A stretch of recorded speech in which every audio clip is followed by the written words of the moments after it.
대통령이 마식령 스키장에서 진행되는 남북 공동훈련을 위해 전세기로 방북했습니다.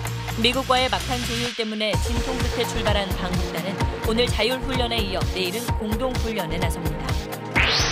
미 백악관이 주한 미국 대사로 발탁했던 한국의 빅터차 교수의 내정을 철회했습니다.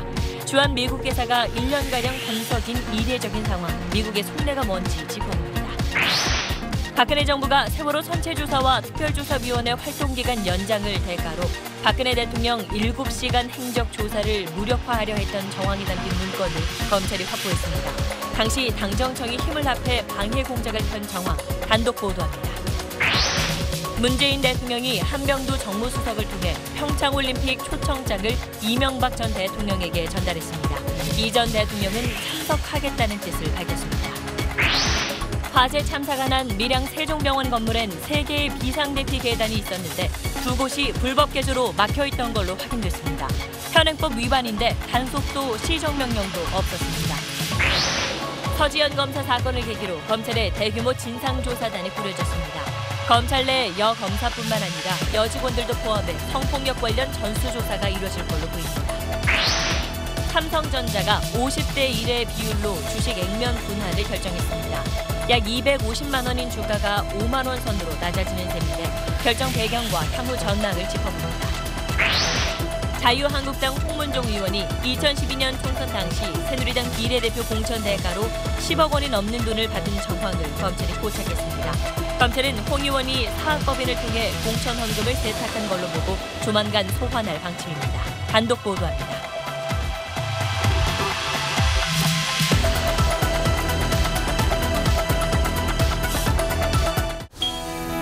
공기청정기가 도로 위로.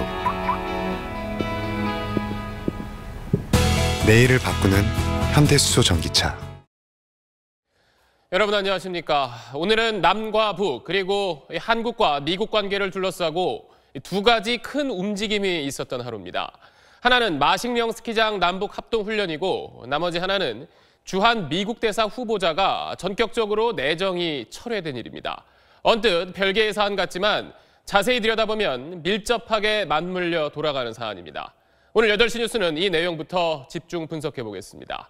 자, 먼저 오늘 오전 우여곡절 끝에 한반도 동쪽 하늘길이 열렸습니다. 마식령 공동훈련에 참가하는 우리 선수들이 강원도 양양에서 북한 원산까지 비행기를 타고 이동했습니다. 먼저 김하영 기자입니다. 둘, 셋, 화이팅! 마식령 스키장 공동훈련에 참여할 선수들은 긴장되면서도 들뜬 얼굴입니다. 이게 꿈인가 생신가 좀 이렇게 좀 생각을 했었고 같이 협동훈련하면서 친해지면 더 좋고 하는 바람이 있습니다. 선수들 손에는 양양에서 북한 원산까지 표기가 선명한 비행기표가 하나씩 들렸습니다. 선수 31명 등 방북단 45명을 태운 아시아나 전세기 A321은 오늘 오전 10시 43분 양양공항을 이륙해 오전 11시 55분 북한 갈마 비행장에 착륙했습니다. 우리 국적기론 처음으로 동해항로를 이용해 북한으로 넘어갔습니다. 선수들은 내일 있을 공동훈련과 친선 경기에 앞서 오늘은 1시간 반가량 답사를 하면서 자율훈련을 했습니다. 남과 북 선수들은 곤돌라를 타고 정상에 올라가 우리는 하나를 외치며 단체 사진도 찍었습니다.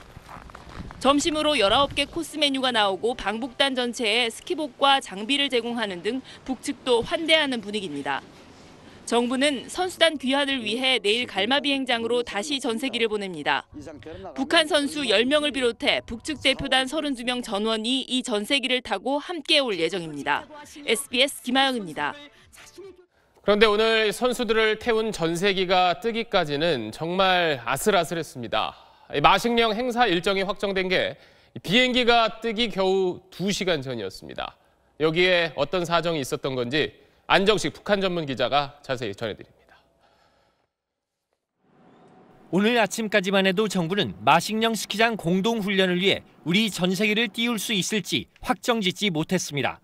북한 갈마 비행장으로 우리 전세기를 띄우면 그 비행기가 미국의 독자 제재 대상이 될 수 있기 때문입니다. 미국은 북한을 다녀온 비행기나 선박은 180일 동안 미국에 올 수 없다는 독자 제재를 실행 중입니다. 정부는 우리 전세기를 예외로 인정받기 위해 공을 들였고 전세기 출발 2시간 전에야 미국의 동의를 받았습니다. 이번 비행기에 한해서 그렇게 그 제재가 저촉되지 않도록 그 협의가 된 거로 이해해 주시면 되겠습니다. 동의를 받긴 했지만 미국은 제재 국면이 비핵화 대화로 연결돼야 한다는 일관된 입장을 보였다고 통일부는 전했습니다. 비핵화 의지를 보이기 전까지 대북 제재를 쉽게 풀어선 안 된다는 뜻입니다. 행사는 예정대로 진행되지만 출발 과정에서의 우여곡절은 제재 속 남북 관계 발전의 한계를 다시 한번 보여줬습니다. SBS 안정식입니다. 이렇게 남북 간의 교류를 바라보는 미국의 생각은 호의적이지만은 않습니다. 이런 분위기를 반영하듯 미국 백악관이 주한 미국 대사로 발탁했던 한국계 2세 빅터 차 교수의 내정을 전격 철회했습니다. 상당히 이례적인 일인데 북핵 문제 해법을 둘러싸고 백악관과 생각이 달랐던 게 낙마의 결정적인 이유로 알려졌습니다. 워싱턴 손성민 특파원입니다. 주한미국 대사로 우리 정부와 임명동의 절차까지 주고받은 빅터 차 교수의 내정이 철회됐습니다. 워싱턴 포스트는 북한의 핵과 미사일 기지를 선제 타격하자는 백악관의 이른바 코피 내기 전략에 차 교수가 상상 이상의 인명피해 가능성이 있다며 이견을 보였다고 보도했습니다. 백악관은 차 교수에게 한국에 거주하는 미국인의 대피를 도울 준비가 됐는지도 물었다고 파이낸셜 타임스가 전했습니다. 차 교수는 또 트럼프 행정부의 한미 FTA 폐기 위협에도 반대한 것으로 알려졌습니다. 워싱턴 소식통은 임명동의 절차가 끝난 지난달 말 국가안보회의 고위 관계자가 차 교수와 북핵 등을 놓고 정책 토론을 한 뒤 백악관이 연락을 끊었다고 전했습니다. 트럼프 대통령이 안보회의에 손을 들어준 정황은 취임 후 첫 국정연설에서도 드러났습니다. North Korea's reckless pursuit of nuclear missiles could very soon threaten our homeland. 한국계 2세인 차 교수는 2004년 부시 행정부에서 국가안보회의 아시아 담당 보좌관으로 일하면서 북핵 문제에 적극 개입을 주장해왔습니다. 하지만 대북 선제 타격 카드까지 검토할 정도로 강경해진 트럼프 행정부로서는 성에 차지 않는 인사였다는 해석이 나옵니다. 임명 동의 절차까지 마친 대사 내정을 없었던 걸로 하자는 사상 초유의 일이 주요 동맹국인 한미 간에 벌어진 것에 대해 미국 언론도 일제히 우려를 표명했습니다. 워싱턴에서 SBS 손성민입니다. 자, 그렇다면 이 문제를 우리 정부는 어떻게 받아들이고 있는지 외교부에 나가 있는 취재 기자 연결해서 자세한 상황 알아보겠습니다. 자, 김수영 기자. 네, 외교부입니다. 자, 임명 절차가 사실상 마무리된 상황에서 이렇게 전격적으로 내정을 철회하는 건 외교적으로도 상당히 좀 이례적인 일인데 이에 대해서 우리 정부가 뭐라고 설명을 하던가요? 네, 오늘 아침 관련 보도를 접한 우리 외교 당국자들은 당황한 기색을 감추지 못했습니다. 평창 동계올림픽 전에 당연히 미국 대사가 올 것으로 예상했는데 1년 넘게 대사가 부임하지 않는 초유의 사태가 벌어진 겁니다. 우리 정부의 공식 반응은 한마디로 노코멘트입니다. 미국의 인사 문제니까 미국 정부가 설명할 사안이라며 겉으로는 담담한 반응을 보인 겁니다. 사실 지난해 말 임명 절차가 사실상 마무리됐는데도 발표가 늦어지면서 조금 이상하다 이런 반응은 있었습니다. 우리 정부의 조속한 발표 요청에도 오히려 전격적인 내정 철회가 나오면서 혹시 미국이 우리 정부의 대북 정책에 대한 불만을 우회적으로 드러낸 것 아니냐는 반응까지 외교부 내부에서 나오고 있는 상황입니다. 앞서 손성민 기자 특파원 리포트 들어보면 백악관과 이 빅터차 내정자의 어떤 시각차 때문이 아니냐 이런 분석도 있던데 전문가들은 이번 사안을 어떻게 보고 있나요? 네, 사실 빅터차 교수는 사실 그 대표적인 대북 문제의 강경파입니다. 트럼프 행정부가 주한미국 대사로 유력하게 검토한 것도 이 때문인데 이런 빅터차를 낙마시켰다면 트럼프는 더 강경한 임무를 원하고 있다는 게 앞서 우리 당국자들의 물밑 분위기와 외교 전문가들의 분석이 일치하는 지점입니다. 전문가 이야기를 직접 들어보시죠. 현재 북한 비핵화 조치 없이 계속해서 진전되고 있는 남북 관계에 대해서도 상당한 우려감과 부담감을 가지고 있는 것이 아니냐. 이번 주한미국 대사 내정 철회가 우리 정부 대북 정책에 대한 트럼프 행정부의 실제 압박으로 이어질지 정부는 촉각을 곤두세우고 있습니다. 지금까지 외교부에서 SBS 김수영입니다. 다음 소식입니다. 박근혜 정부가 세월호 특별조사위원회를 조직적으로 방해했다는 의혹, 그제 단독 보도해드렸는데 이걸 뒷받침하는 내용을 저희가 추가 취재했습니다. 박근혜 정부가 세월호 선체 조사에 협조하는 조건으로 참사 당일 대통령의 7시간 행적조사를 하지 말아달라고 제안한 내용이 담긴 문건을 검찰이 확보했습니다. 당시 청와대와 정부 그리고 여당까지 힘을 합쳐서 방해 공작을 편 결정적 증거로 보입니다. 이한석 기자의 단독 보도입니다. 2015년 11월 세월호 특별조사위원회는 박근혜 전 대통령 세월호 7시간 행적조사 안건 의결을 시도했습니다. 이런 분위기를 감지한 해양수산부는 비슷한 시기 대응 문건을 작성했습니다. 검찰이 확보한 문건에는 네모칸으로 강조한 대목에 BH 의결에 대해 적극 대응이라고 적혀 있고 바로 밑에는 선체조사의 협조, 조사 활동기간 연장이라는 문구가 담겨 있습니다. BH는 청와대를 뜻하는데 세월호 참사 당일 박근혜 전 대통령의 7시간 행적조사를 막기 위해 선체조사와 활동기간 연장을 특조위에 제안하라는 지침을 내린 것은 아닌지 의심이 가는 대목입니다. 실제로 특조위의 한 관계자는 당시 해수부 고위 관계자가 이석태 특조위 위원장을 찾아와 박근혜 7시간 조사를 막아달라고 요청했다고 밝혔습니다. 해수부 문건은 2015년 초에도 많이 작성됐습니다. 특조위가 출범을 앞둔 시점인데 문건들은 특조위 조사 방해를 위해 직제를 바꾸고 예산과 인력 지원을 줄이겠다는 내용이 담겨 있습니다. 방해 공작은 문건 내용대로 실행됐습니다. 검찰은 해수부가 특조위에 대한 태도를 바꾼 2015년 1월에 주목합니다. 검찰은 당시 김재원 새누리당 의원이 해수부에 전화를 걸어 특조위 지원에 대해 격앙된 반응을 보였다는 진술을 확보한 것으로 전해졌습니다.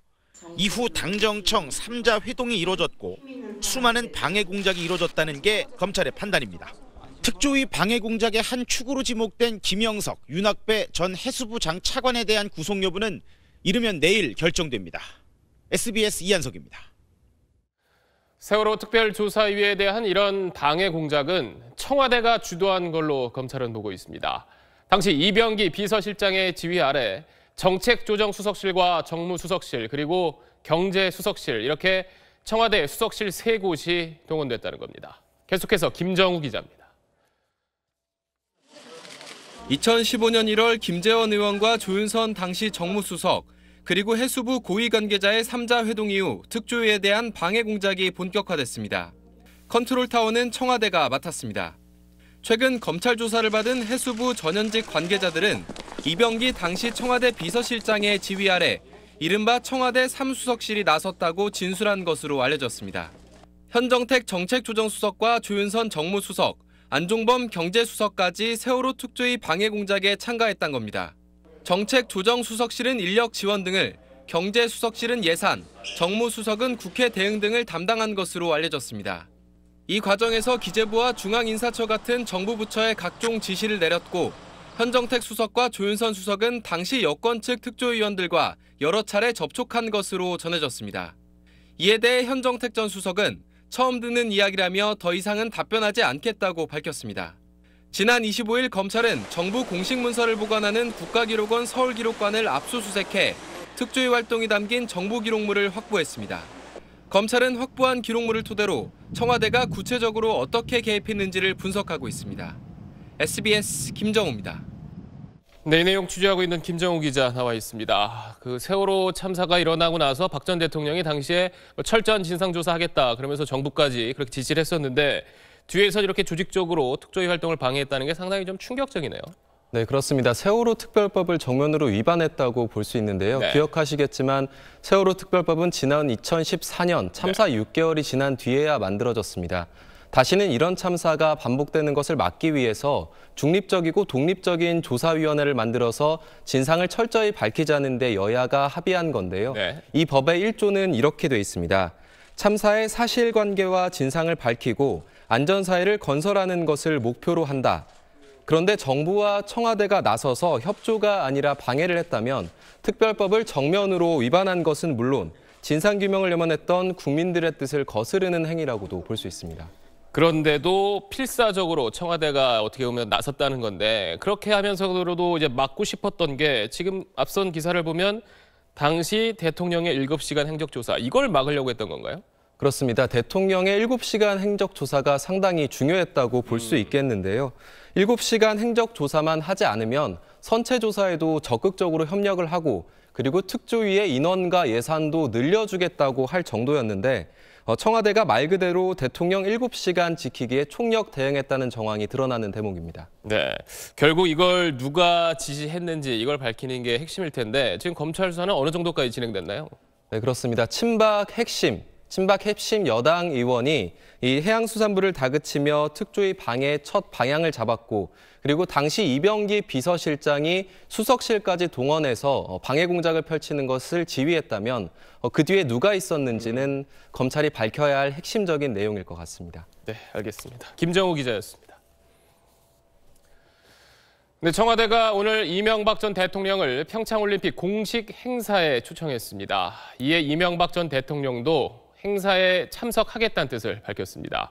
그런데 이 속사정을 취재해봤더니 초청한 쪽이나 응한 쪽이나 고민이 많았습니다. 최재영 기자입니다.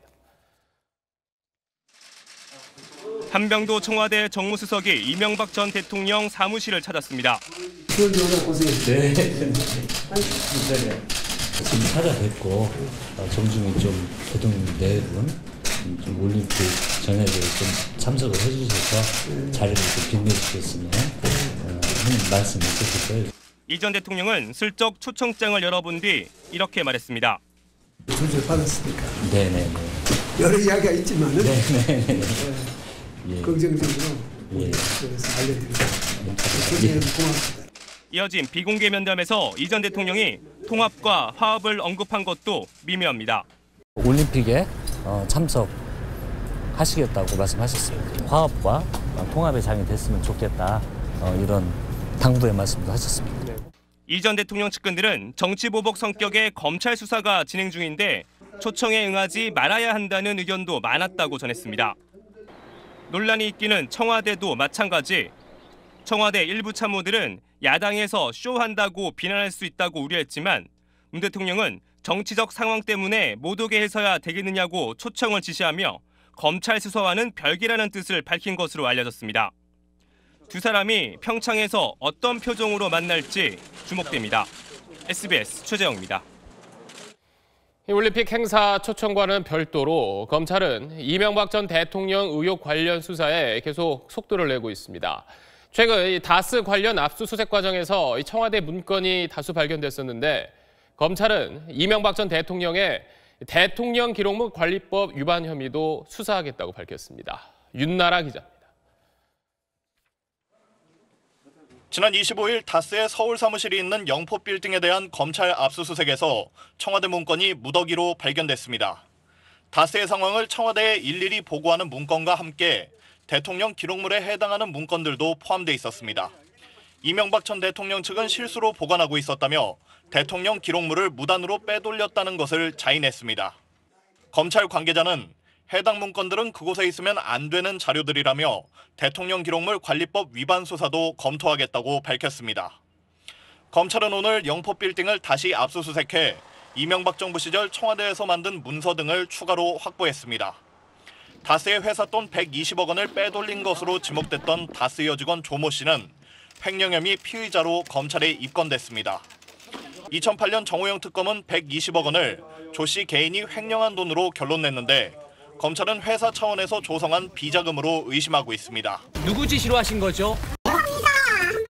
검찰 관계자는 횡령 기간과 금액 등은 조사를 더 해봐야 결정될 것 같다며 기존에 알려진 120억 원 외에 또 다른 비자금이 있을 가능성을 시사했습니다. 검찰은 청와대 문건이 다스 창고로 유출되고 다스의 비자금이 조성된 과정을 따라가다 보면 다스 실소유주 실체에 한 걸음 더 다가설 수 있을 것으로 보고 있습니다. SBS 윤나라입니다. 이 전 대통령을 향한 검찰의 또 다른 수사 내용 하나 더 전하겠습니다. 이명박 정부 시절 국정원이 김대중 전 대통령의 해외 비자금 의혹을 캐기 위해서 비밀 프로젝트를 가동했는데 여기에 동원된 국세청 직원들이 관련 정보를 알아보기 위해서 미국 국세청 직원에게 거액의 뇌물을 건넨 정황을 검찰이 포착했습니다. 김혜민 기자가 단독 취재했습니다. 이현동 전 국세청장이 오늘 오후 검찰에 소환됐습니다. 김대중 대통령 음액성 정보 제공하신 거 맞나요? 이 전 청장은 지난 2010년부터 2012년까지 김대중 전 대통령의 해외 비자금을 추적하는 국정원의 비밀 공작, 일명 데이비드슨 프로젝트에 참여한 혐의를 받고 있습니다. 검찰은 앞서 이 전 청장이 국정원으로부터 공작금 명목으로 수천만 원을 받은 정황을 파악했습니다. 검찰은 이 전 청장이 국세청 직원들에게 공작금을 건네고 김 전 대통령의 해외 비자금을 찾으라고 지시한 것으로 보고 있습니다. 검찰은 특히 국세청 직원들이 관련 정보를 알아보기 위해 미국 국세청 공무원에게 거액의 뇌물을 건넸다는 진술도 확보했습니다. 사실이라면 국정원에서 불법적으로 빼돌려진 특수활동비가 국세청을 거쳐 미국 국세청에까지 흘러들어갔다는 얘기입니다. 데이비드슨 프로젝트는 2년 넘게 지속됐지만 김 전 대통령의 비자금과 관련된 어떤 증거도 찾지 못한 것으로 검찰은 파악했습니다. 검찰은 국세청장이 국정원장의 요청만으로 정치 공작에 참여했을 가능성은 낮다고 보고 이현동 전 청장을 상대로 지시를 내린 더 윗선은 누구인지를 추궁하고 있습니다. SBS 김혜민입니다. 밀양 세종병원 화재 참사 속보입니다. 세종병원 건물에는 모두 3개의 비상대피 계단이 있었습니다. 그런데 불길이 막고 있던 중앙계단 말고 나머지 2개의 계단은 비상시 찾을래야 찾을 수가 없는 상황이었습니다. 불법 개조로 막혀 있거나 찾기 어려운 곳에 있던 게 SBS 취재 결과 확인됐습니다. 한상우 기자가 보도합니다. 화재 당시 세종병원 2층에 있던 환자들은 대피 통로를 찾지 못해 고립됐습니다. 아무것도 이용을 못했어요. 이용할 수도 없었고 저희는 아무도 안 보이는데요. 가까운 대피 통로인 중앙계단은 이미 유독가스로 꽉 차 한 치 앞도 안 보였습니다. 계단을 이제 나가려고 혹시 문 열고 나가니까요. 벌써 막 꽉 차가지고 계단 나갈 수가 없었고. 이 중앙계단 말고도 비상시에 이용할 수 있는 계단은 2개 더 있었지만 무용지물이었습니다. 우선 외부로 연결된 5개 계단. 하지만 이 5개 계단으로 통하는 출입문이 병실 안에 만들어져 있다 보니 찾을 수 없었습니다. 또 정문과 가장 가까운 보조계단도 있었지만 2층 병실을 증축하면서 이 보조계단 출입문을 막아버린 상태였습니다. 원래 이제 계단에 가는 문이 있는데 그 문을 막아놓은 건 맞고 그 문이 있었으면은 더 이제 쉽게 계단으로 내려갈 수 있었는데. 3층 보조계단 출입구 역시 불법 증축하면서 막아놨고 3층 5개 계단 출입문은 화장실 안에 있다 보니 쉽게 찾을 수 없었습니다. 이 모두 명백한 현행법 위반이었지만 단속도 시정명령도 없었습니다. 이처럼 비상계단이 있어도 쓸 수 없는 바람에 사망자 39명 가운데 2층과 3층에서만 30명이나 숨졌습니다. SBS 한상우입니다. 밀양 화재 당시 소방관들의 무전 녹음 파일을 SBS가 입수했습니다. 내용을 들어보니 소방대의 도착은 빨랐지만 진입 경로를 잘못 택해 발화 지점인 응급실까지 10분 넘게 걸린 것으로 보이는 정황이 포착됐습니다. 전형우 기자입니다.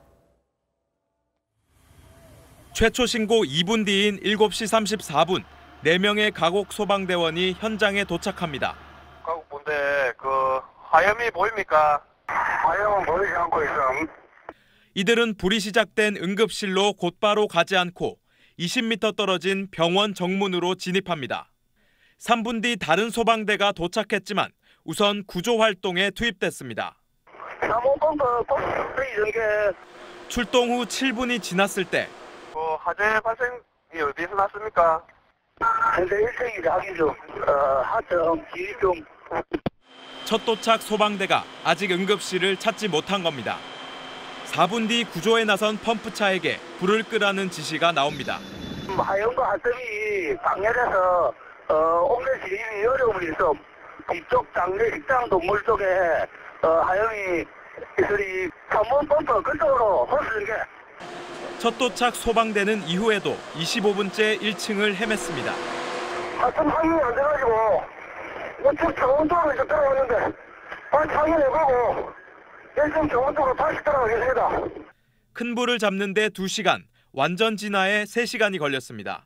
진입 경로를 잘못 택해 초기 진화에 어려움을 겪은 것이 아니냐는 의문이 제기됩니다.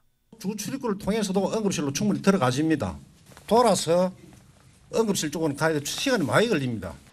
이런 가운데 브리핑에서 7시 39분에 현장에 도착했다는 밀양 소방서장은 무전 내용을 확인한 결과 10분 늦은 49분부터 현장을 지휘한 것으로 드러났습니다. SBS 전영우입니다. 8년 전 법무부 간부에게 성추행을 당했다고 폭로한 서지현 검사가 오늘 입장문을 내놨습니다. 성추행 자체보다 그걸 말할 수 없었던 조직 내 분위기에 주목해달라며 피해자에 대한 편견이 깨지길 바란다고 밝혔습니다. 박원경 기자입니다. 서지현 검사는 과거 성추행 사실에 주목하기보다는 왜 그 사실을 말할 수 없었는지에 주목해달라고 부탁했습니다. 성 관련 피해를 제대로 이야기할 수 없는 우리 사회의 구조적 분위기가 바뀌어야 한다는 취지입니다. 검찰이라는 이런 폐쇄적인 조직 내에서 이런 문제를 제기했을 때 서 검사가 현실적으로 받을 수 있는 여러 가지 비난이라든지 불편함 이런 것들을 온전히 피해자가 감당해야 하는 상황인 거거든요. 서 검사는 또 피해 사실을 이야기하면 사람들은 다른 의도가 있다고 의심한다며 자신의 폭로를 계기로 성폭력 범죄에 대한 편견 깨기가 시작됐으면 한다고 밝혔습니다. 서 검사가 근무했던 통영지청에는 꽃다발이 많이 도착해 서 검사의 용기를 응원했습니다. 이런 가운데 한 여성 부장검사는 내부 통신망에 성범죄가 검찰 조직의 문제는 아니라는 글을 올렸습니다. 이 부장검사는 과거에는 여성의 수가 적어 검찰 조직이 여검사를 대하는데 서툴렀던 건 사실이지만 많이 달라졌다고 밝혔습니다. 여전히 조직 내 성범죄가 있긴 하지만 검찰은 더 이상 성적 괴롭힘에 있어 미개한 조직은 아니라고 선을 그었습니다. 이 검사는 조직의 문제로 비춰질 경우 후배 여검사들이 성범죄 피해를 당하고도 소가리만 하게 될까 걱정돼 글을 올렸다고 설명했습니다. SBS 박원경입니다. 검찰은 여성 검사장을 단장으로 하는 대규모 조사단을 꾸려 진상조사에 나섰습니다. 여성 검사를 비롯해 검찰 내 모든 여직원들을 대상으로 하는 성폭력 피해 전수조사 방안도 검토하고 있습니다. 박현석 기자의 보도입니다. 대검찰청은 성추행 사건 진상규명 및 피해 회복 조사단을 구성해 운영한다고 밝혔습니다. 서지현 검사가 성추행 사실을 폭로한 지 이틀 만입니다. 1호 여성 검사장인 조희진 서울 동부지검장을 단장으로 성폭력 사건 수사에 전문성을 지닌 10명 안팎의 검사와 수사관이 합류할 예정입니다. 진상규명을 위해서 최선을 다하겠습니다. 이번 일을 계기로 검찰 내 남녀 구성원 모두가 안전하고 평등한 조직 문화에서 일할 수 있도록 하겠습니다.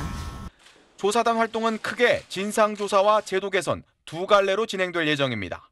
서 검사 사건부터 조사할 계획이지만 조사 대상과 기간에는 제한을 두지 않을 방침입니다.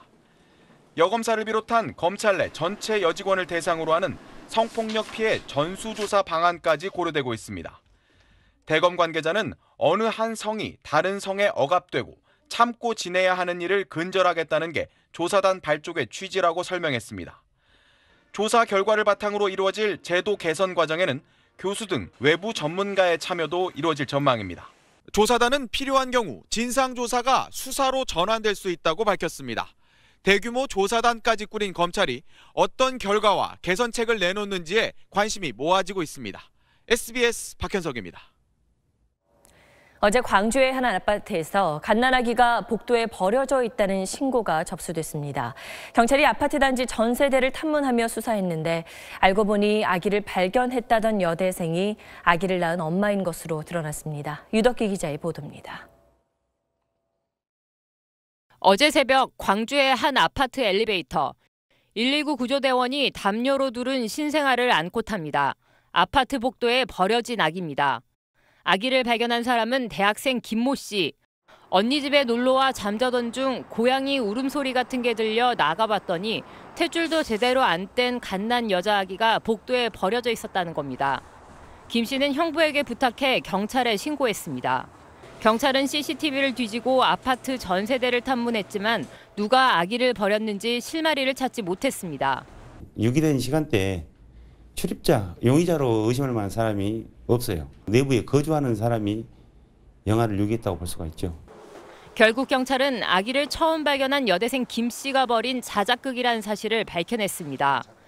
김 씨는 경찰 조사에서 임신 사실을 들킬까 봐 무서워 자작극을 벌였다고 실토했습니다. 그날 새벽 언니 집 화장실에서 혼자 아기를 낳은 뒤 형부에게 거짓말을 해 허위 신고를 하게 했다는 겁니다. 경찰은 김 씨의 자작극으로 밝혀졌지만 김 씨가 직접 허위 신고한 것은 아니어서 형사처벌할 규정이 없다고 밝혔습니다. SBS 유덕기입니다. 휴대용 위치 추적기를 소지하지 않은 경우 전자발찌만으로는 전과자의 위치 추적이 불가능하다는 걸 지난주 보도해 드렸습니다. 그리고 비슷한 사건이 오늘 또 벌어졌습니다. 전자발찌를 찬 남성이 위치 추적기를 버리고 나가 여성을 폭행하고 달아난 겁니다. 이현영 기자의 보도입니다. 오늘 새벽 6시쯤 경기도 문산읍에서 노래방 주인인 50대 여성이 한 중년 남성에게 얼굴을 심하게 구타당했습니다. 문 닫아야 하니 나가달라고 한 게 이유였습니다. 그거보다 헷갈리 저기 경고 치는 게 원산님. 경찰이 CCTV에 찍힌 얼굴을 보니 강도상해죄로 전자발찌 부착 대상자인 52살 이모 씨와 흡사했습니다. 이 씨는 폭행 사건 8시간 전인 어젯밤 10시쯤 위치 추적기만 집에 둔 채 종적을 감췄습니다. 전자발찌를 찬 상태였지만 GPS 기능은 위치 추적기에만 있어 위치 추적이 불가능합니다. 폭행 사건이 날 때까지 경찰과 보호관찰소 모두 이 씨의 행방을 알지 못했습니다. 전자감독 대상자가 들고 다니는 휴대용 장치가 있습니다. 그거를 집에다 두고 나가서 법무부는 올 하반기부터 위치 추적 기능이 포함된 일체형 전자발찌를 보급할 예정입니다. 전자발찌는 행동을 감시하는 데 필요한 눈도 없고 손도 없단 말이에요. 행동을 감시할 목적이나 그런 기능을 갖고 있지 않기 때문이에요. 전자발찌를 차고 저지른 범행은 지난해만 77건이 됩니다. SBS 이현영입니다. 금감원이 은행 11곳의 채용 과정에서 22건의 채용 비리를 확인했다고 닷새 전 발표했는데 여기 KB금융지주 윤종규 회장의 조카도 포함된 것으로 확인됐습니다. 서류 탈락 대상이었지만 부정 채용됐던 겁니다. 금감원은 채용 비리를 저지른 은행 5곳을 검찰에 고발했습니다. 조성현 기자입니다.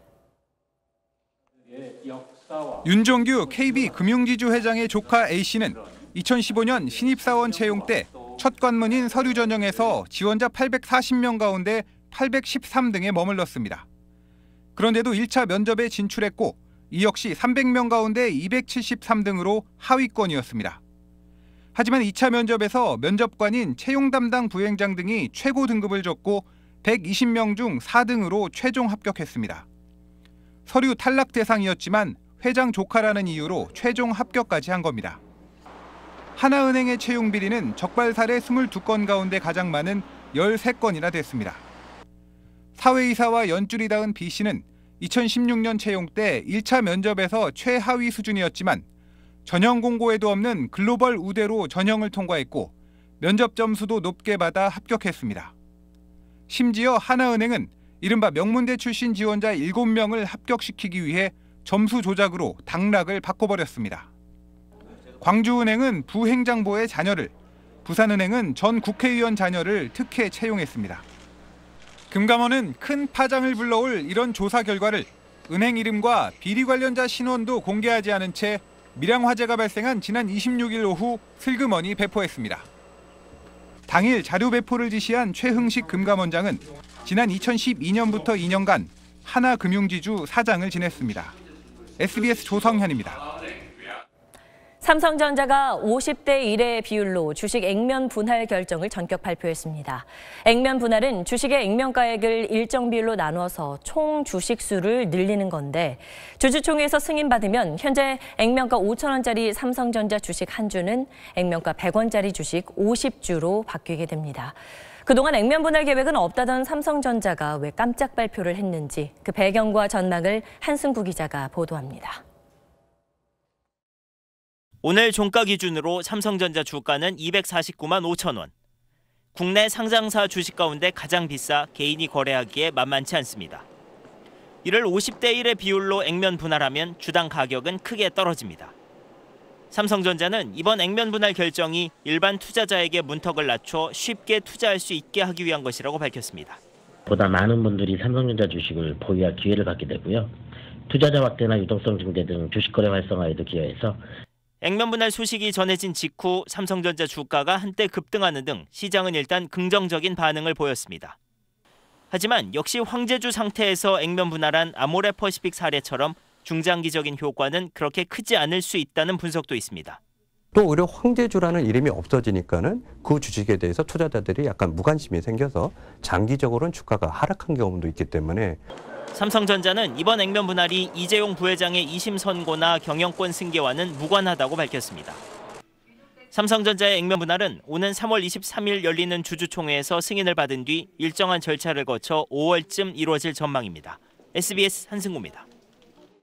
다음 소식입니다. 자유한국당 홍문종 의원이 지난 2012년 총선 때 비례대표 공천을 대가로 10억 원이 넘는 돈을 받은 정황을 검찰이 포착했습니다. 검찰은 홍 의원이 사학법인을 통해 돈 세탁을 한 것으로 보고 조만간 불러 조사할 방침입니다. 임찬종 기자의 단독 보도입니다. 검찰은 홍문종 의원이 이사장으로 있는 경민학원의 교비 횡령 의혹을 수사하는 과정에서 수상한 돈 19억 원을 발견했습니다. 2012년 8월과 9월에 갑자기 19억 원이 기부금으로 들어왔는데 한 달쯤 뒤 이 돈이 미술품 구입 명목으로 홍 의원의 최측근 김모 씨에게 지출된 겁니다. 검찰은 최근 김 씨를 조사하면서 19억 원을 모두 홍 의원에게 돌려줬다는 진술을 확보했습니다. 홍문종 의원이 누군가로부터 받은 돈을 사학법인을 통해 세탁한 뒤 돌려받았다는 얘기입니다. 검찰은 특히 기부금 19억 원 가운데 10여억 원을 장정은 전 새누리당 의원이 건넨 정황을 포착했습니다. 2012년 총선 당시 공천원금이었을 것으로 의심하고 있습니다. 실제로 장 전 의원은 비례대표 29번을 받은 뒤 2015년 공석이 생기면서 비례대표 의원직을 승계했습니다. 지난주 소환된 장 전 의원은 홍 의원 측과 정상적 거래를 했을 뿐 공천원금은 아니라고 주장한 것으로 알려졌습니다. 홍문종 의원도 불법 정치자금을 받은 적이 없다고 주장했습니다. 그러나 검찰은 홍문종 의원에게 돈이 들어가는 과정이 비정상적인 점 등을 근거로 공천원금일 가능성이 크다고 보고 조만간 홍 의원을 피의자 신분으로 소환해 조사할 방침입니다. SBS 임찬종입니다.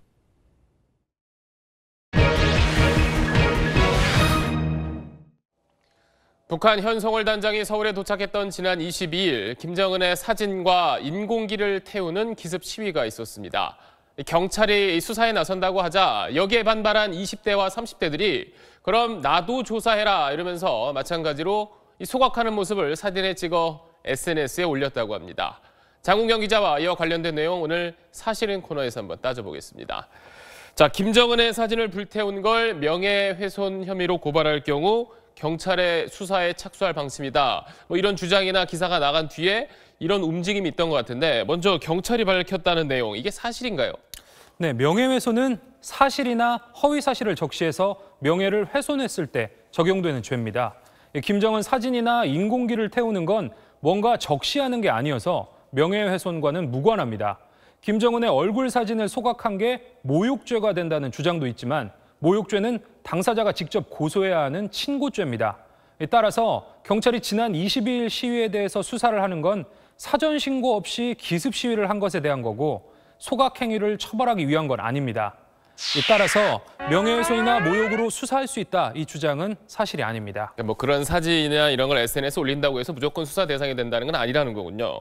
그런데 이렇게 뭐 인공기나 김정은 뭐 사진 태우는 걸 SNS에 올리는 게 아무래도 젊은 층들이 최근 좀 평창올림픽과 관련해서 이런 불만을 드러내는 거다, 이런 주장도 있던데요. 네, 일단 먼저 영상부터 보시죠. 네. 저는 한 여인의 남편입니다. 나는 한 아이의 아버지입니다. 나는 대한민국 국민입니다. 이 사람들을 직접 취재해봤는데요. 네. 이 소각 사진 올리는 걸 기획하고 맨 처음 사진을 올린 사람들입니다. 이 셋 모두가 같은 우파 성향 개신교 단체에서 활동을 하면서 문재인 대통령을 줄곧 비난해왔습니다. 이 뒤따라서 소각 장면을 올린 사람들의 사진을 보면 이들과 같은 단체 회원인 경우가 많은데 이런 움직임을 적극적으로 소개하는 인터넷 매체들 가운데는 박근혜 전 대통령 탄핵 반대에 앞장섰던 곳들도 있습니다. 네. 그리고 어제 인터넷에서 꽤 오랫동안 검색어에 있던 게 이제 평창 유감이라는 이제 랩이었는데 이건 역시 어떻게 보면 젊은이들이 분노를 드러내는 거다, 이런 주장이 있던데요. 이건 어떤 건가요? 네, 일단 노래는 북한과의 단일팀 구성에 대한 반감을 중심으로 구성이 돼 있습니다. 현 정부를 향해서 빨갱이라고 욕설을 하거나 최순실이 더 낫다는 가사까지 있습니다. 누가 노래를 만들고 불렀는지 확인을 해보니까 벌레소년이라는 아이디를 쓰는 사람입니다. 극우 인터넷 사이트 일베 회원이라고 자신을 소개하고 있는데 2014년 세월호 유가족 단식 농성 현장에서 피자나 치킨을 먹는 폭식 행사에 참가하고 인증샷을 올리기도 했습니다. 20, 30대의 자발적인 동참도 있을 수는 있겠지만 그 시발점은 매우 강한 정치적 의도에서 비롯됐다고 볼 수 있을 것 같습니다. 쏟아지는 정보를 좀 현명하게 가려듣는 또 그런 자세도 필요하겠네요. 네, 장훈경 기자였습니다. 다음 소식입니다. 지난 2016년 여름 대권 도전을 고민하던 문재인 대통령이 히말라야로 떠났을 때의 사진입니다. 이때 함께 갔던 이 사람이 바로 양정철 전 비서관입니다. 대선 승리에 1등 공신으로 꼽히면서도 공직은 맡지 않겠다면서 한국을 떠났었습니다. 그래도 여전히 문재인 대통령의 복심인 건지 잠시 귀국해서 어제 북콘서트를 열었는데 현 정부의 실세들이 이 행사에 몰려들었습니다. 민경호 기자가 그 현장을 다녀왔습니다. 양정철 전 비서관은 대통령의 복심이란 호칭을 의식해서인지 북콘서트 내내 이번 정부에선 공직 생각이 없다고 강조했습니다. 저는 앞으로 권력 근처에 갈 일이 없습니다. 저는 끈떨어진 놈입니다. 그러나 방문객 몇몇은 끈떨어졌다는 표현을 무색하게 했습니다. 원조 친문을 자처하는 박영선 의원, 문재인 정부의 성공이 목표라는 민병두 의원 등 여당 서울시장 주자들이 객석을 채웠고 한병도 정무수석, 탁현민 행정관 같은 청와대 인사들도 왔습니다. 그중에서도 플래시가 가장 많이 터진 건 이 사람이었습니다. 오늘 이 자리에 저는 오시는 게 좋을지 걱정이 되는데 여러분 누가 오셨을까요? 우리 임종석 비서실장님이 오셨네요. 저희 캠페인 할 때는 뭐 이렇게 워낙 생각이 비슷해서 뭐 척하면 삼천리고 툭하면 호박 떨어지는 소리고 서로 말 안 해도 마음이 너무 잘 맞고. 임종석 청와대 비서실장은 공직 생각이 없단 양 전 비서관에게 의미심장한 말도 던졌습니다. 낙관주의와 건강 그 두 가지를 부탁드리고요. 몸 잘 만들어 두세요.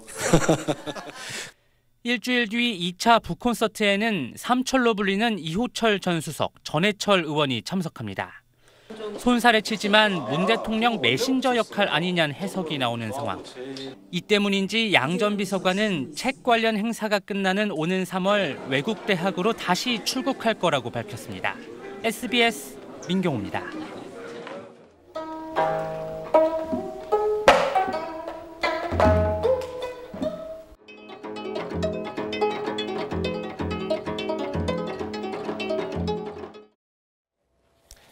네, 가야금 명인 황병기 선생이 향년 82세로 세상을 떠났습니다. 전통 국악의 다양한 장르와 문화를 펴 국악 현대화에 큰 발자취를 남겼습니다. 심우섭 기자입니다.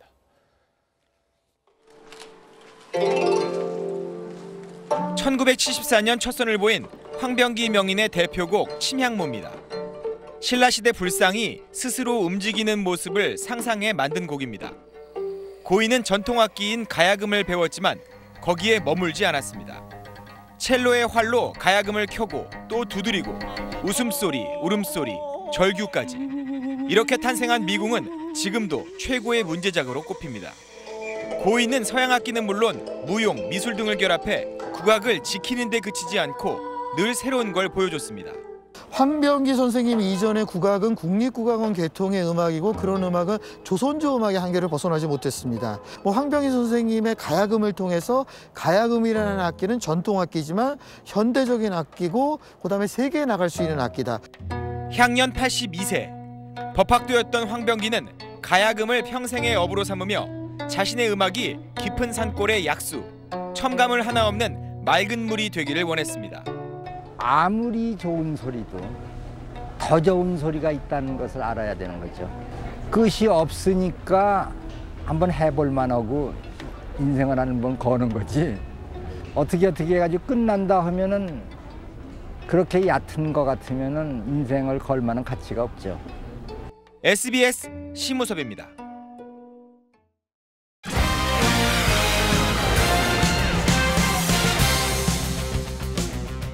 스포츠 뉴스입니다. 토마스 바흐 IOC 위원장이 SBS와 인터뷰에서 한국인 새 IOC 위원 선출 가능성을 처음으로 공식 언급했습니다. 정희돈 기자입니다. 평창 올림픽을 점검하기 위해 방한한 바흐 위원장은 한국에서 새 IOC 위원이 선출될 가능성이 있다고 밝혔습니다. 시점은 이번 평창 올림픽을 성공적으로 개최한 이후입니다. There is the possibility, but now it's about preparing these Olympic Winter Games. 바흐 위원장은 적합한 후보자는 있지만 지금은 공개할 수 있는 단계가 아니라며 점 찍어 놓은 후보가 있음을 시사했습니다. If I would now speak about a potential candidate, there would be so many discussions around, and this is why I would not give a name now.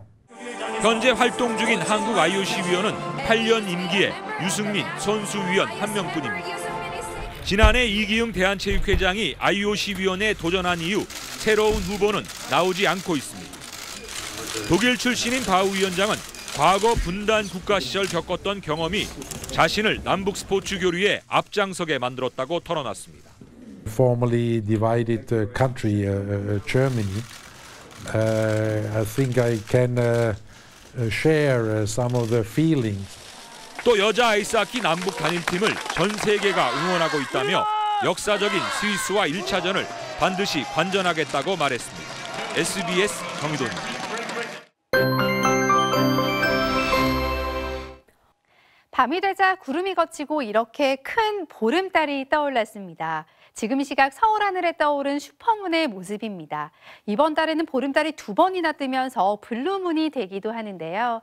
슈퍼문과 블루문, 여기에 개기월시까지 35년 만에 나타나는 우주쇼가 펼쳐집니다. 서쪽 지방은 구름이 물러나면서 보름달이 보이지만 현재 동쪽을 중심으로는 구름이 껴 있습니다. 구름의 속도가 빨라서 오늘 밤이면 대부분 걷히겠습니다. 방금 전 부분 월식이 막 시작이 되는데요. 앞으로 약 1시간 후부터는 개기월식을 감상하실 수가 있겠습니다. 내일 출근길은 조금 더 추워지겠습니다. 서울의 아침 기온은 영하 8도, 한낮 기온은 1도까지 오르겠습니다. 남부지방 광주의 낮 기온은 6도, 대구 5도로 오늘과 비슷하겠습니다. 입춘을 앞두고 주말부터는 다시 한파가 밀려오겠습니다. 날씨였습니다. 네, 지금 서울 목동 하늘에 뜬 보름달 모습입니다. 방금 전해드린 대로 크고 밝은 슈퍼문입니다. 이 달의 가장자리가 조금씩 어두워지고 있는데 약 1시간 뒤면 달이 지구 그림자에 완전히 들어가는 개기월식이 시작됩니다. 자, 이번 기회 놓치면 또 오래 기다려야 한다고 하니까 오늘 밤하늘의 우주쇼 한번 감상하시기 바랍니다. 뉴스 마치겠습니다. 고맙습니다.